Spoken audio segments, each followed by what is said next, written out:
Today, we're diving into the night of the Wailing Cemetery.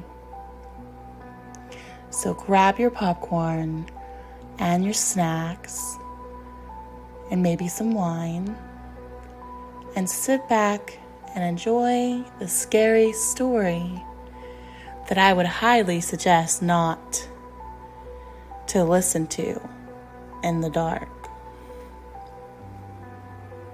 It was a chilly October evening when a group of friends decided to test their courage by visiting an alleged haunted cemetery on the outskirts of town.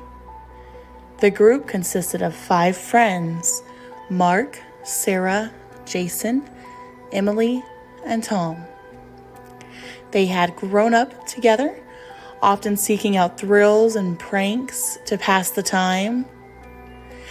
The cemetery, known as Hollowbrook, had a dark reputation, whispered about in hushed tones. It was said that anyone who entered after midnight would hear the wails of the dead, and then some had never returned. "Come on, it'll be fun," Jason urged, holding up his phone to record the adventure. "We'll be back in an hour with a great story to tell." Sarah hesitated. "I don't know, guys. This place gives me the creeps." "That's the whole point," Mark laughed. "Let's prove there's nothing to be scared of." Emily and Tom, less vocal but equally intrigued, nodded in agreement. They all bundled into Mark's car and drove out to Hollowbrook. The excitement mixed with a tinge of fear. When they arrived, the cemetery was eerily quiet. The full moon cast long, twisted shadows across the rows of crumbling tombstones. A rusted gate creaked as they pushed it open, and the air was thick with the scent of damp and decay.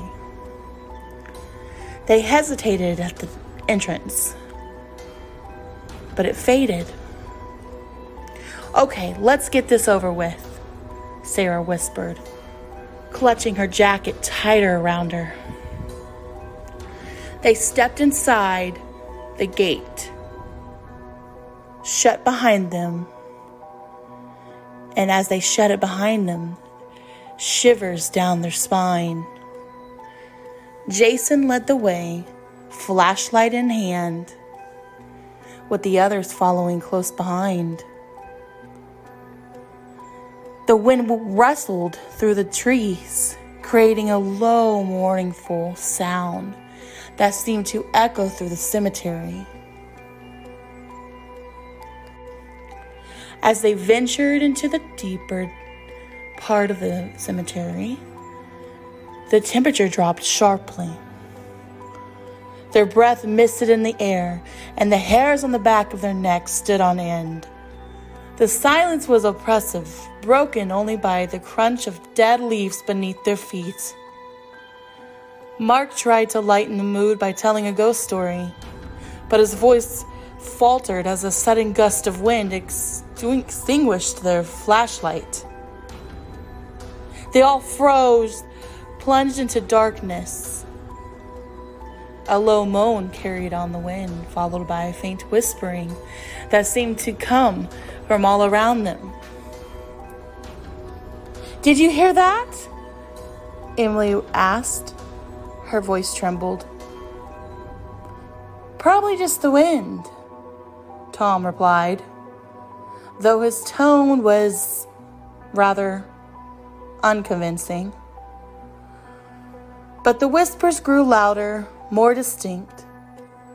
They couldn't make out the words, but the tone was urgent, pleading. The friends huddled together. Their braveness was completely gone.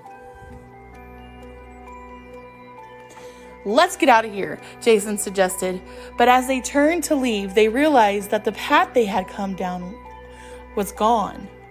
The tombstones had shifted, forming a maze around them. Panic set in as they tried to find a way out, but every turn led to deeper into the cemetery. The whispers turned to wails, long and mournful, as if the earth beneath their feet was crying out in pain. Mark stumbled across something. When he looked down, he saw a skeleton hand reaching out from the ground. "Help me! Help me!" a voice rasped from the grave. Mark screamed and pulled away, but the ground beneath him began to churn, as if something was trying to claw its way out. The others ran to him, but the ground collapsed, dragging Mark down into the dark pit. His screams echoed as the earth closed over him. "Mark!" Sarah cried, but there was no answer. Jason, now frantic, tried to call for help, but his phone had no signal, of course. The wailing grew louder, more instant. As shadows began to move between the graves, they were no longer alone. Figures began to emerge from the darkness, their forms twisted and grotesque. Their eyes glowed with an unnatural light as they reached out with decayed hands, their mouths open in silent screams. "We have to get out of here!